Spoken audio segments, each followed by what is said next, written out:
هل تعلم؟ بالله قل أستغفر الله. لا تقلها، فقط تأمل فيها. أستغفر الله. هل هناك ما هو أجمل من هذه الكلمة التي إن قلتها من قلبك تتناثر جميع الوساوس والهواجس والمخاوف؟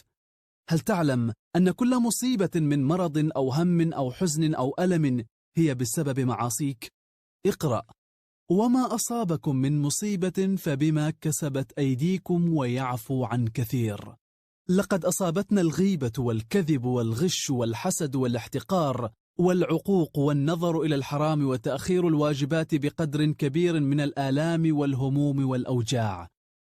نذهب لنسكب ماء وجوهنا بحثا عمن يقرضنا شيئا من المال، ولعل تلك الحاجة إلى المال سببها ذنب اقترفناه.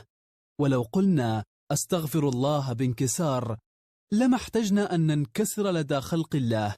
نبحث عن راق لنخبره عن الضيقة التي نشعر